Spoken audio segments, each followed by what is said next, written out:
Somebody died?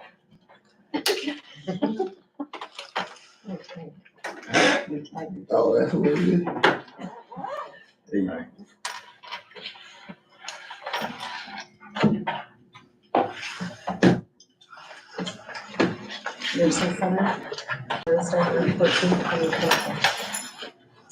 All right, it's 6:30. I'd like to call the meeting to order. 2.0 prayer. Sure. Let's pray. Lord God Almighty, thank you for this opportunity to once again come before you and serve the people of Stephenson County, specifically the Stephenson Nursing Center and the folks that work there and live there. And pray you help us discern things wisely tonight, discuss things in an appropriate manner and with respect and understanding that we will have a difference of opinion in some cases, and just to be cordial about it. So I thank you for this opportunity. Pray that we do well tonight and have your blessing in Jesus' name. Amen. 3.0, I'm going to make a motion to amend the agenda 10.0 to read the following. 5 LCS 120/2C2, collective negotiation matter between the public body and its employees or their representatives, or deliberations concerning salary schedules to one or more classes of employees. Do I have a second? Second. Any discussion? Seeing none, all those in favor say aye. Aye. Opposed? Motion carried. All right, I would like to make a motion to approve tonight's agenda as amended. So Do I have a second? By Mr. Bush, do I have a second? A second, all right. There's two first and 1 second. All right, any discussion? All those in favor say aye. Aye. Opposed? Motion carried. 4.0, review and approval of meeting minutes from February 8th, 2024 meeting. Do I have a motion to approve? So moved. By Mr. Whalen, do I have a second? Second. And Miss Jackie. Any discussion? Seeing none, all those in favor say aye. Aye. Opposed? Motion carried. Approval of claims totaling an amount of cash requirements of and manuals of $230,940.72. We have a motion to approve. So moved. By Mr. Bush, do I have a second? Second. By Mr. Hadley. Any discussion? Seeing none, all those in favor say aye. Aye. Opposed? Aye. All right, 4-1. 6.0, public comment. Do I have any public comments? Okay, seeing none, moving on. 7.0, report to the committee. 7.0, SNC administrators report. Okay. So today our census is 45. We have 8 skilled, Medicare managed care, 31 Medicaid, 2 private and 4 hospice. For the facility maintenance report, in doing the rounds, we noticed that some fascia fell off the side of one of the, outside of one of the dining rooms. So Seth is looking for obtaining bids currently. We have 2 new CNAs that we've hired. We have hired one medical records person, and we have not terminated anybody. As far as IDPH updates, life safety has been approved. They have requested information on the plans of correction for a desk review. So they won't be doing an on-site. As far as the safety committee and doing rounds in the building, we have identified some issues with some grab bars in the bathrooms. So we will be looking at probably replacing a few of those. Celebrations, we have a CNA that's been at the community for 35 years. So tomorrow we are gonna have cake. It's a surprise. We're gonna have cake and a small little gathering for her, which is impressive. We are taking a resident tomorrow from the community, so our census will be at 46. The admissions director has been doing a good job, and I think that the building is moving in the right direction. Okay, any questions for Adrian? Ma'am. What time you are there? Cause I stopped out this morning and, you wasn't in, so I would just like to know what time, so. So I had to stop at Costco this morning to pick up the cakes and it's on my way. I have to stop in Rockford. Okay. So I got to the building probably around noon today. Okay. Yeah. It was about 10:30 when I was there. Yeah. Okay. Oh, okay, so I thought it was a resident. No. When I saw that on my door, okay, because I looked at the name, I'm like, you must have a relative. Okay. Okay. My apologies. You could always call me. All right. Yeah. Will do. On admissions, Yes. I had heard a statement made by someone from the public, and I think there's a general understanding that if someone comes to us and does not qualify for Medicaid, and, maybe they applied but don't receive Medicaid, can't pay in a private sense, do we still accept them even though they can't pay anything? No, we don't. Okay. Then- What would happen to that individual then? They would just have to find another avenue or another care facility or something? Well, we have come across the instance where the person hasn't had a payer source, so they have Okay. not had any Medicaid, So we've gone through the process in working with the families to help them gather the documents and then ultimately get them approved. I realize that would be our first course of action, to try and To help help them them, get Medicaid. yes. I went through the same thing with my grandmother. But, Mhm. in the event that that doesn't happen, if for some reason Medicaid doesn't approve them, we will not accept them as a patient. Is that a true statement? It is a true statement, Okay, just wanted to make sure that was clear, because the public needs to be aware of that, I think. yes. That we're not just a free-for-all, that we have to be able to afford to accept patients. There has to be a payer source, and even, we have accepted residents that are Medicaid pending, meaning Sure. that they might be in the hospital and the hospital might start the process. And then we finish gathering the documents and then we work with the Medicaid office to get them Same complete. process I went through. Yeah. Understood. Thank you very much. Right. Can I ask a follow-up to that, Sure. please? If someone asks to be admitted and obviously they don't have a payer source, am I understanding that we would not admit them and try to get them on Medicaid? Or are you saying, no, you can't come in unless we have a documented payer source if they haven't already started the process to go on Medicaid? Honestly, it has to be a case-by-case basis, because if a person is in a hospital, the hospital obviously wants that person discharged. So we would accept the person Medicaid pending, meaning something has started. If not, we've communicated to the person and we are working with them. I wouldn't say that we wouldn't approve them if they were hospitalized. Obviously, they can't stay in the hospital forever.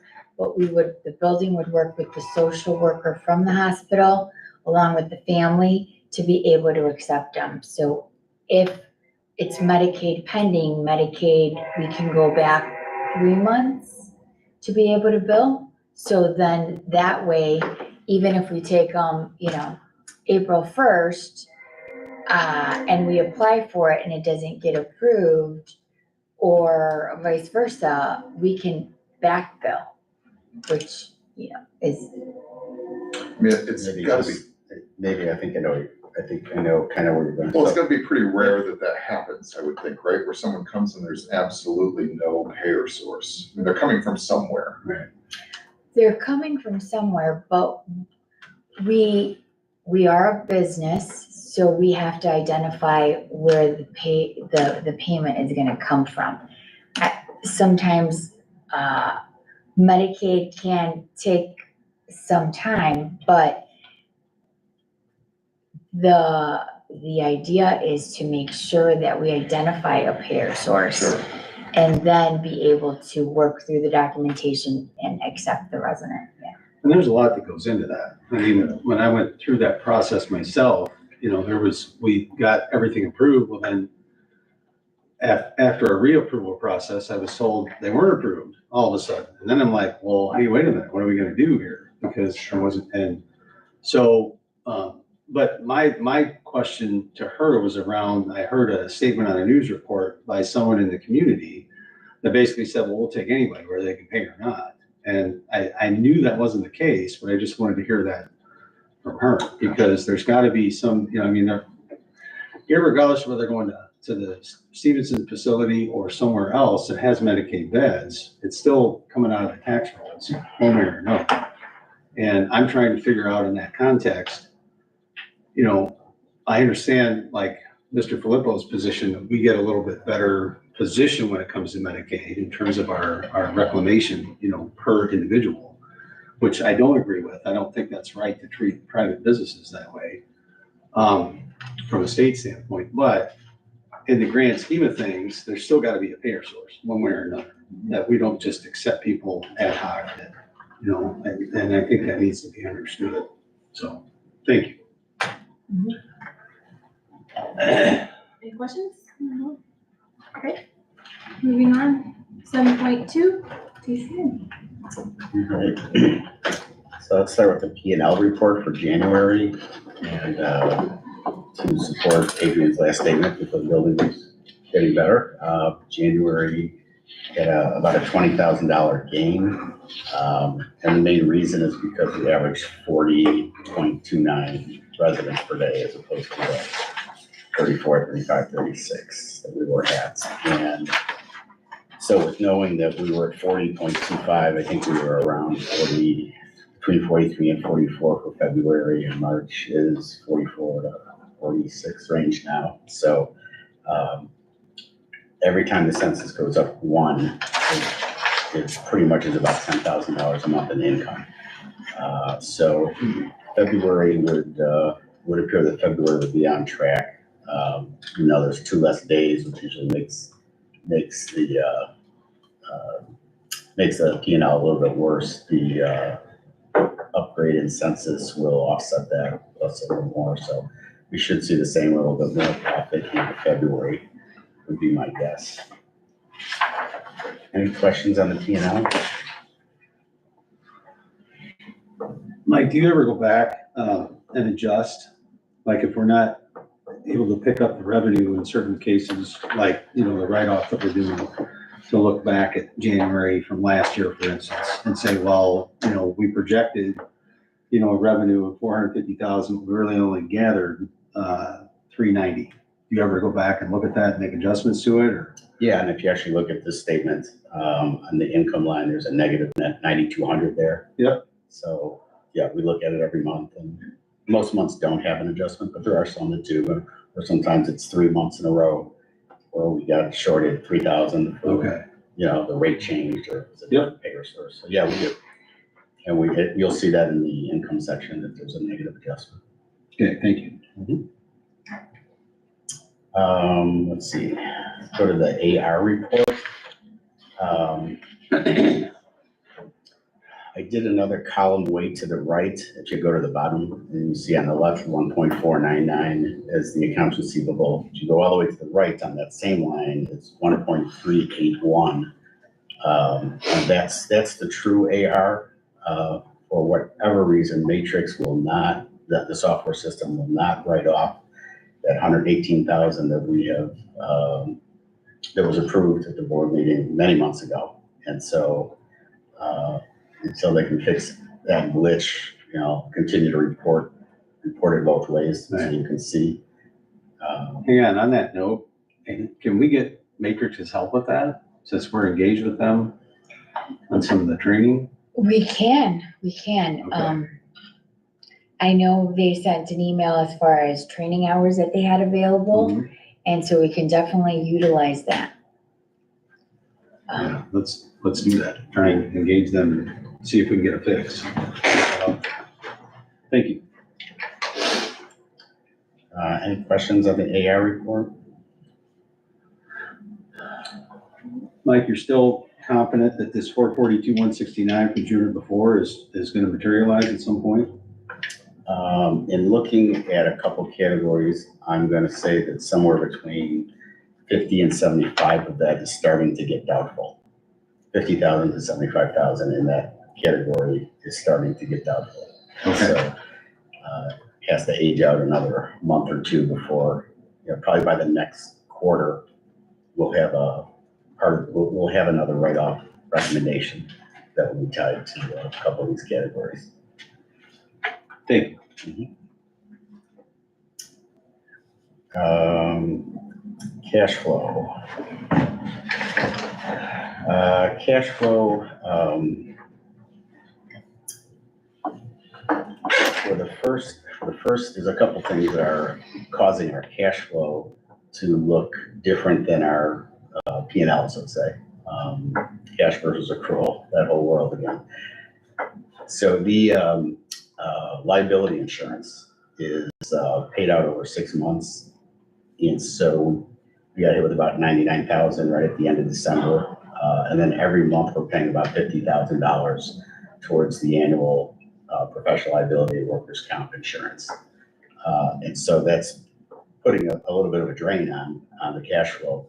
Effective July 1st, though, that $50,000 a month is gone for the year. It doesn't have to be paid at all. So in the last 6 months of the year, we're going to gain about $300,000 versus what we're paying right now on a monthly basis. $300,000 over the 6 months. So that certainly is going to help. Basically, the cash flow shows it's getting worse and worse through the end of April. I have an entry in here that I have no idea what the truth of the matter is or where it will be.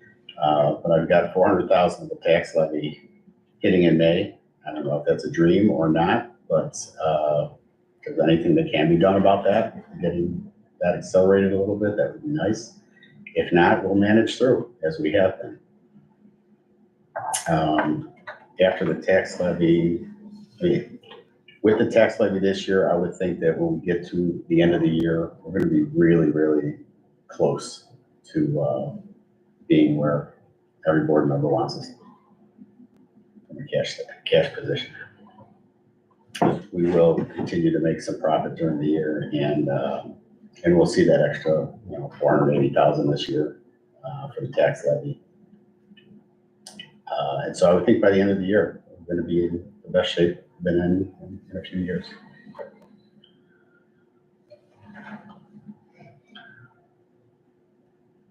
I have a couple questions. I always ask this every month. When did you get the last pay for your company? So between last meeting and this meeting, we got a check for a little over $500 that represented some small invoice that we paid up front and got reimbursed for. Aside from that, we haven't gotten our normal monthly fee. And how much do we owe you at this time altogether? I believe it's over 300, probably about 340,000, give or take. And you got only $500 from us. Right, and that those dollars are now gaining interest because we felt we had no other choice than to start charging 1% interest per month, which is allowed by the Prompt Payment Act, state of Illinois. Well, we got the finance chair. You're aware of the problem. Anything finance can do? Can we forward the levy early like we did last year? That's gonna be up to the board, Bill. I don't know if that would pass out of this committee, to be honest with you. Well, I mean, The only comment I have is you have $1.3 million in revenue that is sitting out there, that if that were, at least half of that was in, we would have no problem paying all these bills. So that's the only comment I'm gonna make. okay. Second question is, I believe last month you said you forwarded a candidate for the look at. Where are we at with that? We decided that candidate is not a good fit for position, so we're still looking. Have you forwarded any other candidates to them yet, or? No, and I do disagree with the position that the committee is taking on that candidate. Yeah. So we have, let me get this right, we have like a two-step process. You recommend something to our county board chairman, and the county board chairman and our administrator does the interview and then forwards it to the panel of 3. And then you guys do the interview.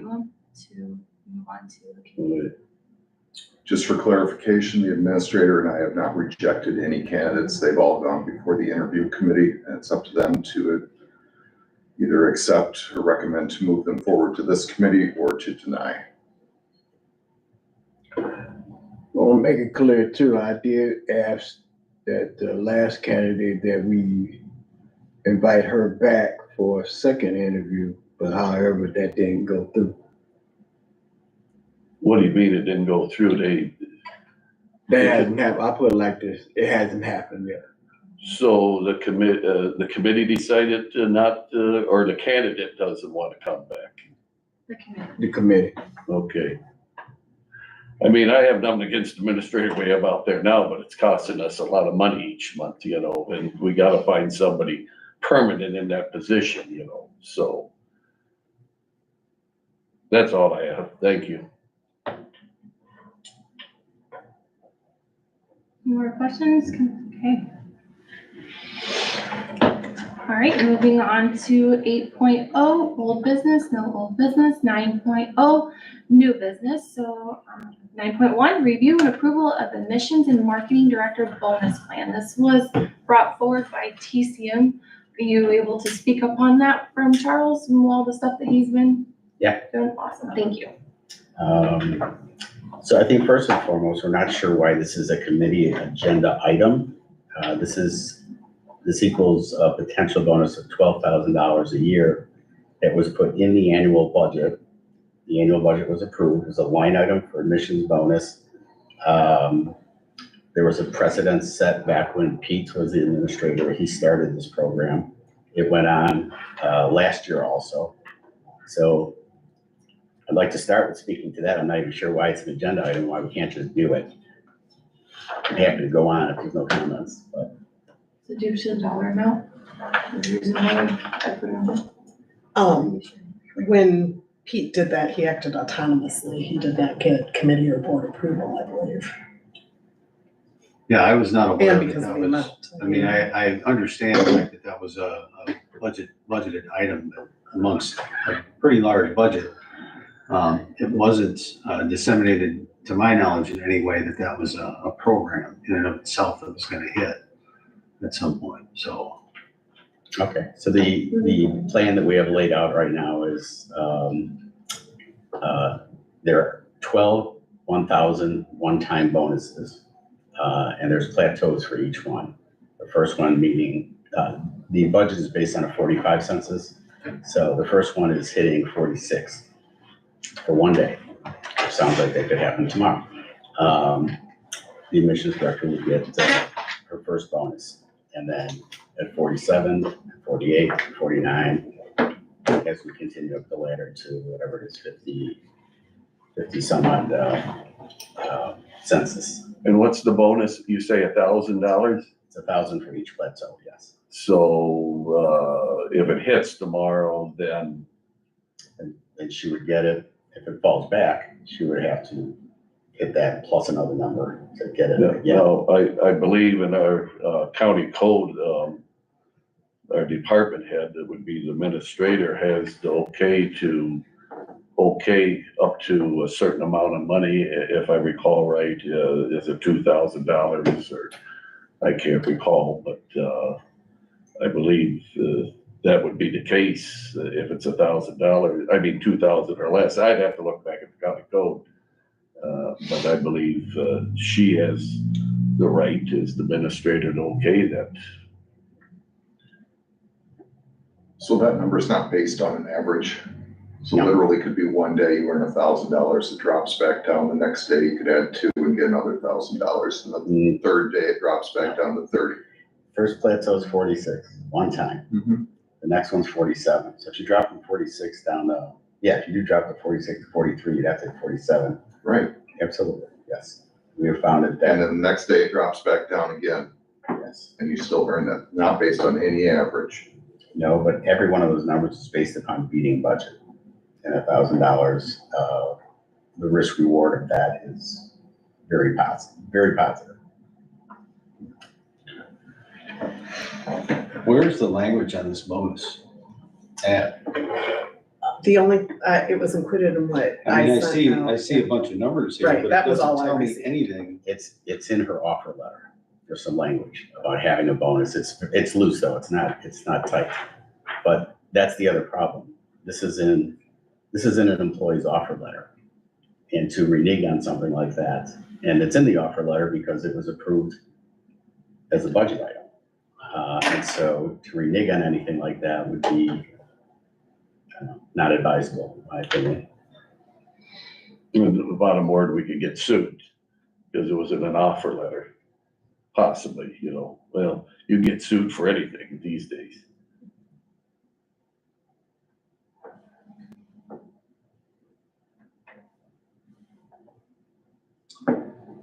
I'd like to see a copy of that offer letter before I agree to anything when it comes to this bonus. This is too flaky to me. I see a bunch of numbers in front of me and I understand what Mr. Filippo was saying, but if there's no wording behind it, no definitive. I mean, it's one thing to do this in a private company, but to do this in a public organization, we gotta have definition around it.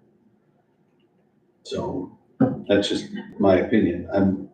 I don't beseech them a bonus for doing good work at all. I mean, if they're due a bonus like this, I'm all for it. But that seems like a pretty hefty bonus, for just adding someone to a bed out there. It's absolutely, it's 10% of what 1 month's income would be. Yeah, I get it. And then it compounds after that. So it's really a very reasonable bonus. Well, and in Based the on my current experiences. economy we're in, it's not a lot of money anymore anyway, but, aside from that, it's still, I mean, I guess I don't understand why it ratchets for each subsequent individual either. I would have liked to have had an opportunity to review this, at the committee level prior to putting it in place. So I don't know when did this person start? Was it? I don't remember seeing this in an offer letter anywhere. Maybe that's my bad for not reading. The offer letter didn't come through the county. So, Every employee has an offer letter, just so you know. right. Yeah, I get that. How many years have we been doing this now? So Pete started in 22, and we continued it in 23. And now this is the third year. I don't know what happened 21 and prior. And how much money in well, you probably won't know, but how much money did we put out last year in bonuses? Last year. It was 2,000 or 3,000. Was it? Yeah. So we didn't, what do we budget for that? We budget the same amount then, or? I believe so. And out of that budget, we only gave, if we budgeted 12,000, we only gave approximately 3,000 out. Correct. And we budgeted how much this year?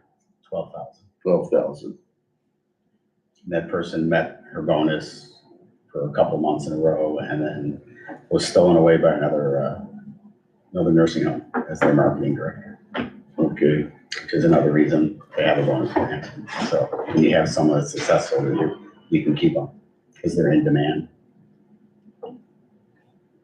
Is this something you'd like to look at and bring back to the next committee? Or, I'd like to see the text on the bonus myself before I'm gonna vote to approve anything like that.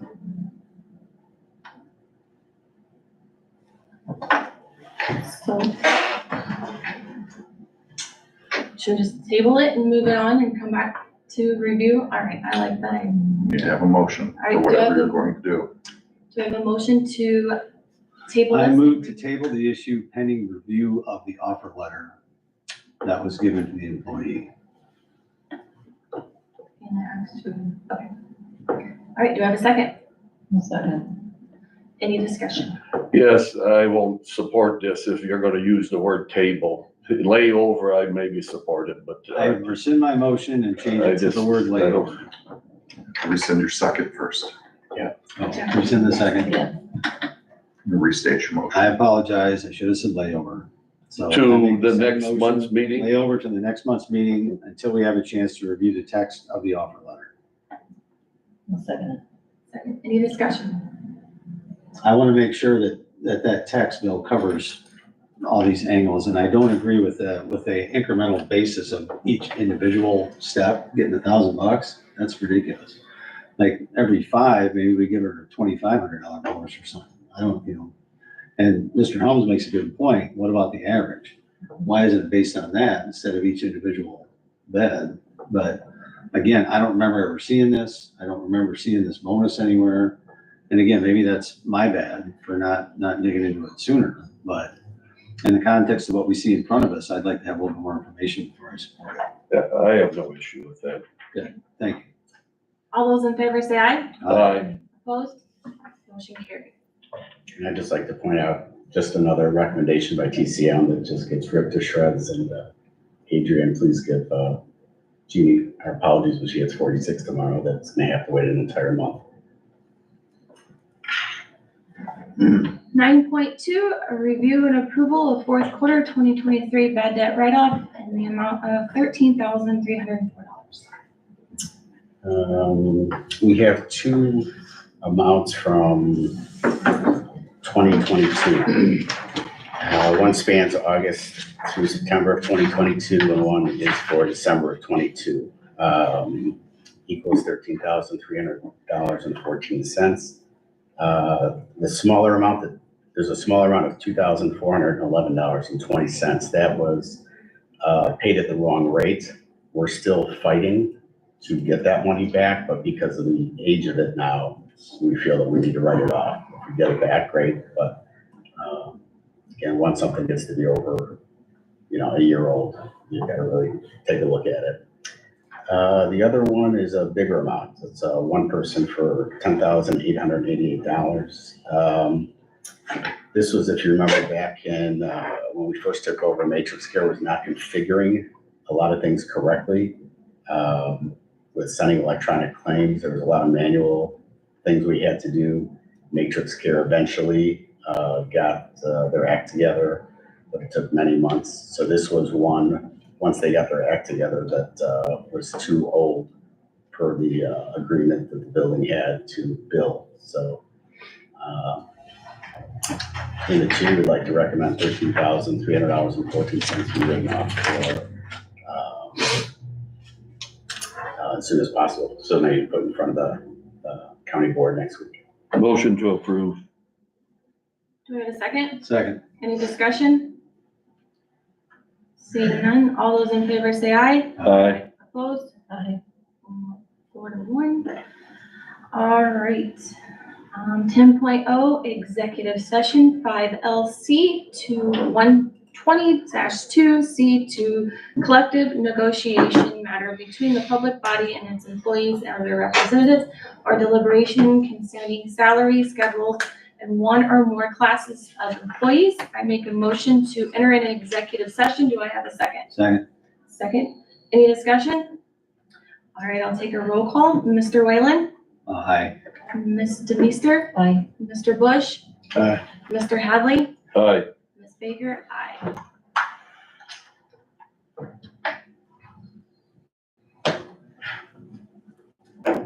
So everybody that is not